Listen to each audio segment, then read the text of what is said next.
பெருகி வரும் மக்கள் தொகைக்கு ஏற்ப புதிய சாலைகள் ஏற்படுத்த வேண்டிய நிலை ஒவ்வொரு ஊரிலும் ஏற்பட்டிருக்கிறது. இதற்காக மாநகரங்களில் மேம்பாலங்களை அமைக்கவும் எடப்பாடி பழனிசாமி அவர்கள் சீரிய திட்டத்தை கொண்டு வந்தார். அஇஅதிமுக ஆட்சி காலத்தில் கோவை மாநகரத்தில் போக்குவரத்து நெரிசலை தவிர்க்கும் விதமாக காந்திபுரம், கவுண்டம்பாளையம், சத்தியமங்கலம் சாலை, திருச்சி சுங்கம் சாலை, காந்திபுரம் நூறடி சாலை, ராமகிருஷ்ணா சாலை உட்பட பல்வேறு இடங்களில் மேம்பாலம் கட்டப்பட்டு மக்களின் பயன்பாட்டிற்கு கொண்டு வரப்பட்டன.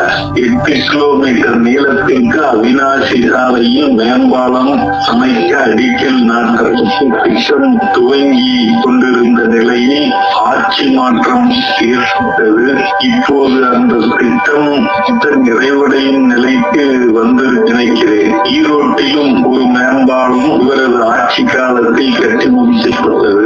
சேலம் மாநகரில் 3 கிலோமீட்டர் நீளத்திற்கு 441 கோடி ரூபாய் மதிப்பீட்டில் 2 அடுக்கு மேம்பாலத்தை எடப்பாடி பழனிசாமி அவர்கள் ஆட்சி காலத்தில் திட்டமிட்டு கட்டி முடித்து காட்டினார். சேலம் நகரில் போக்குவரத்து நெரிசல் மிக்க தேசிய நெடுஞ்சாலையில் 3 இடங்களில் மேம்பாலங்கள் அமைக்கப்பட்டன. ஏரி குளங்கள் தூர்வாரியது, புதிய மேம்பாலங்கள் கட்டப்பட்டது.